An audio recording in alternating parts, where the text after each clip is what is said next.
Okay, and I have great pleasure to introduce our final speaker, Dr. Dan Fazio. He is a chiropractor, also is very, very deep into nutrition and knowing what kinds of vitamin levels and all you need, so he's more than just manipulation. So, Dan, I'm going to let you further explain some of what you do and talk a little bit about your business as well as your topic for today. Thank you so much.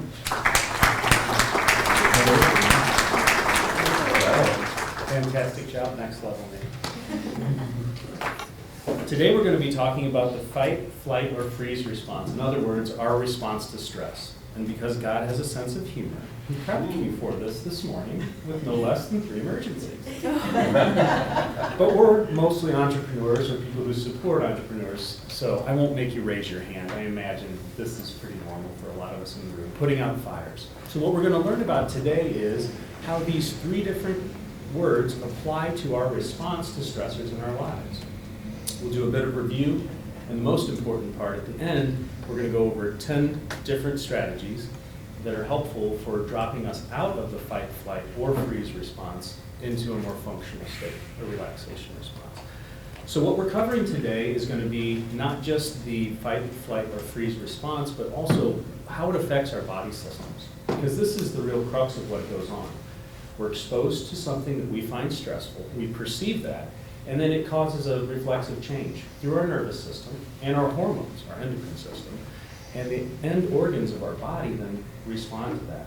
We're going to talk about the specifics of what happens there, ways in which the modern world can really push us into this fight, flight, or freeze response, and then lastly, the 2 different strategies we can use to overcome.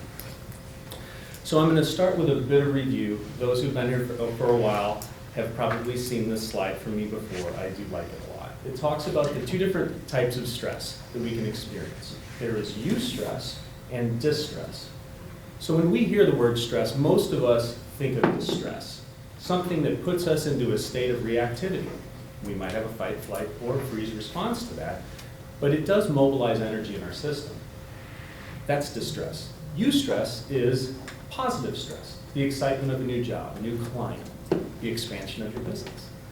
Things that are inspiring to us, it will activate our system, but it doesn't put us into a state of peril or deep concern. We mobilize it. So if you watch Simone Biles execute her work, it's magnificent. She's prepped for that. She's experiencing eustress before she gets up there and does her routine, but she uses it to power through. I love the artist Chris Staples. He's very nervous before he gets up to perform, but when he gets up there, there's no sign of it. He's harnessing the power of that eustress. There's not distress there. So here we are, eustress, positive stress that we use to mobilize, push us through, and think creatively. It's an activation state. Distress is something entirely different. It's the system working to respond to something for the purpose of survival, plain and simple. The fight, flight, or freeze response is built in because we're working to survive. Another way to look at this is the part of the nervous system that regulates that is known as the sympathetic nervous system. Who's heard of the sympathetic nervous system? Okay, excellent. So 17th century physician, Galen, is actually who named the sympathetic nervous system as such, and it was through connectivity. That's what sympathetic meant at that time. It's specifically in relation to the nervous system that there was this connection, a sympathetic response. What we later learned was the second branch of the nervous system was alongside that. So it's known as parasympathetic. So we define parasympathetic as the relaxation response, often termed rest and digest. And sympathetic is the fight, flight, or freeze. There won't be a test at the end, but just some information. So we talk about Maslow's hierarchy of needs and understanding, but a show of hands, who's familiar with Maslow?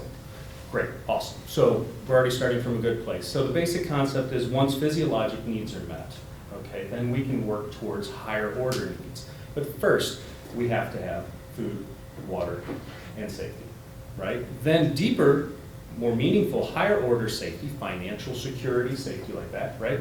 And community. And then lastly, full expression of ourselves and our place in the community. higher order. But understanding Maslow's hierarchy is helpful because it's usually challenges to this, at any of those three levels, that instigate a response on the body's part. Okay, so I'm going to move through the next slides pretty quickly so we can get to the meat of how to move out of a fight, flight, or freeze, but we'll blaze through here. So fight, flight, or freeze response is the body's autonomic response. The basic concept I want you to have here, thank you, Mark, is that this is a response built on our ability to get ourselves out of danger. Okay, it's an emergency response. It's an emergent type of activity. And so when it mobilizes the different factors within our body, these are known as catecholamines. This is epinephrine, norepinephrine. They're all activators. If you've ever had too much caffeine, what you're doing is you're stoking that process and almost feeling jittery. When the body releases all that energy, it's meant then to be utilized. Hopefully you don't have to fight anything other than traffic or expansive challenges within your business, but mobilizing to fight. In antiquity, this was used to survive against direct threats. It could be a saber-toothed tiger, it could be a bear, it could be a warring tribe that came to try to take your resources. Fortunately, we don't operate in that space any longer, but we do have the same biology. It's virtually unchanged. And so when we feel stressed, a lot of times what we activate against is trying to fight against something with energy that's being liberated that would allow us to run 50 yards at whatever pace is comfortable. But it's giving our muscles energy in order to respond. But what we don't do is burn that off. We sit in our car and experience that stress. We get to work through our day, but experience that stress. We're not burning that energy off, so we have to be intentional about how we do that. So confront the threat is fighting, run from the threat is fleeing. That's advantageous if you can, but the freeze component is really what I want to talk about today. This is a response that's very natural. It's what a possum does in order to stay safe, right? They're pretty intimidating if they hiss at you, but truly they're not going to come at you with those teeth. They're going to play dead. It's recommended, I'm grateful I've never experienced this, but I think it's recommended to play dead if a bear's after you. I hope nobody ever has to use that information.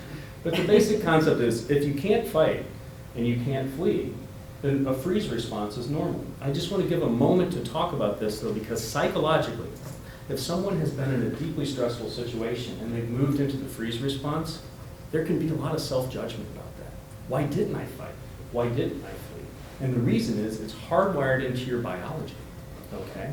So in circumstances where somebody can't get to safety, can't fight the aggressor, a freeze response is not just normal, it's what's expected, it's what's wired into your system, okay? So we're going to talk a little bit about what triggers these different responses. So the response is triggered by a portion of the brain known as the amygdala. Fascinating thing about this part of the brain is the amygdala actually references our emotions about something, okay? And then it initiates the response that then causes a domino effect or a cascade of different chemicals to be released in the body. But by linking an emotional response to the activation of these energy systems, it's incredibly complex. We experience something, we bond to that experience, positive or negative, and the next time we encounter something like it, doesn't have to be the same experience, we can get activated. So when we understand this, we can harness the power to help fix it. I'm looking at my friend who's a hypnotherapist. I know we have another hypnotherapist in the room. So deep work can be done here to help unwind some of these patterns, but just know. I'll give you an example. I was in the unfortunate circumstance of getting T-boned in my beloved 4Runner about 3 years ago, and when the airbag went off, I smelled that accelerant that fired the airbag.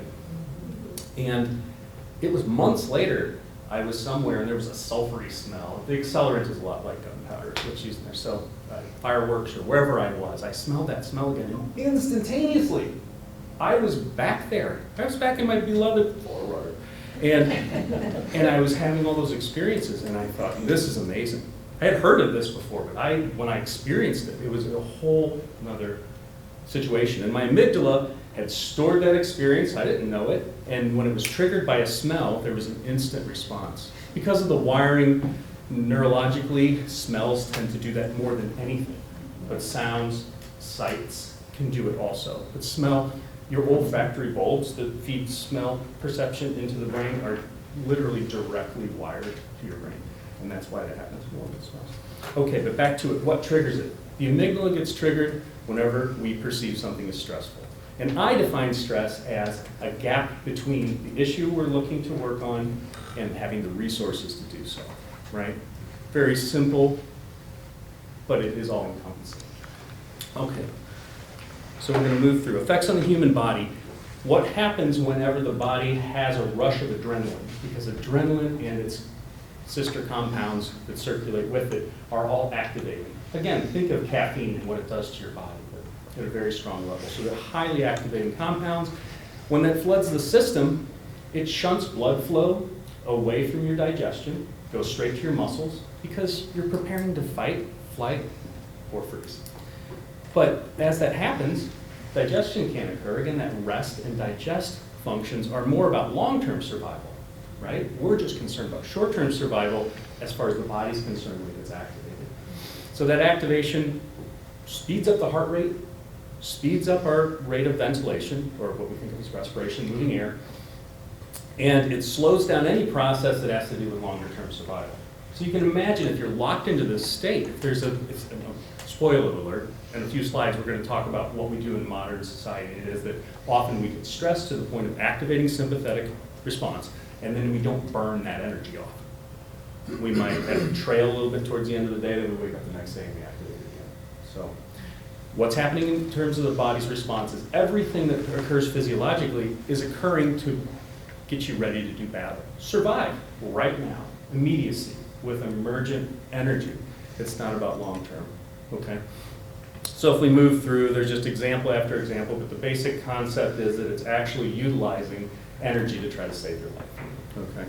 So the freeze response, as I mentioned earlier, is more psychologically confusing because we think, why didn't I respond? And there's a lot of judgment that can occur with that. This is the work of sitting down and doing some cognitive behavioral therapy. We're able to talk these things out, working with hypnotherapists that can help get to some of the deep-seated feelings about this. It's important to help unwind this because it's a very valid response that's completely outside our control. The body makes the decision for you. But the freeze response has been added on. It's been a long time we've talked about the fight or flight response. The freeze component and an understanding of how that happens and why it happens is newer science. If you say to someone who's a professional, I learned about the fight, flight, freeze response, and they are dismissing the freeze response, find yourself another professional. Because this is a deep area that's in need of understanding. So, okay, long-term impact, it's basically that your body deprives the regenerative and restorative energies from occurring whenever you're in the activated state. So that's the reason why. We think of it as, in the body, anything that's catabolic means it's tearing down, and then anabolic means to build up, okay? If you're in a sympathetic state, it puts you in a catabolic rush. And I know we have a couple personal trainers in the room also. So anabolic work, building up strength and resiliency, whether it's intracellularly or in your greater musculoskeletal system. If you get parasympathetic, again, that relaxation response, you're much more likely to be able to stay anabolic and restorative, okay? We've covered a lot of this. What I do want to, the SNS abbreviation you see up there stands for sympathetic nervous system, okay? And then PNS stands for parasympathetic nervous system. So if you're seeing these things or reviewing the slides later, that'll give you some context. Let's move on to my suggestions. A lot of this has been, I do want to hit this. We talk about modern drivers of stress response.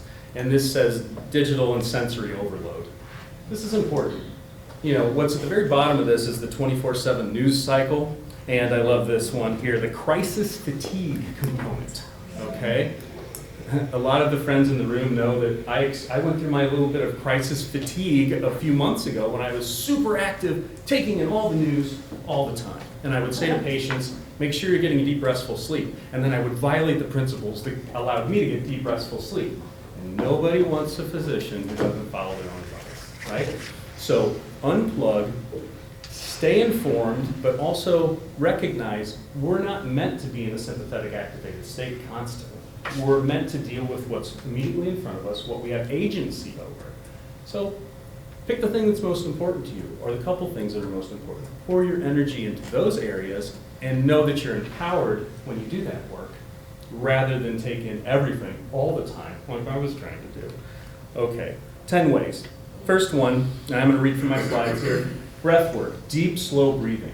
I think I'm the fourth person to bring this to this group in the last 18 months, so I love it that we're so mindful about this. Concept is inhale, hold, then exhale. And if you exhale longer than you inhale, it drives you into a parasympathetic response. So I've referenced box breathing.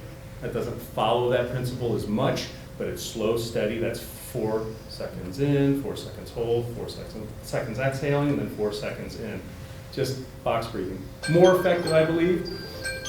4 seconds inhalation, 7-second hold, 8 seconds exhaling, because that drives you into parasympathetic state. Second one is mindfulness and meditation. Fortunately, there are apps, this is where I want you to use the digital world. So instead of driving stress, you can find apps like Calm, Insight Timer, or Headspace. We've got nature exposure, bathing in nature, getting out into nature. There's a reason why this is restorative for us. It drives us into a parasympathetic state. And as a 5-element acupuncturist, that means all the elements that are found in all of creation are within us.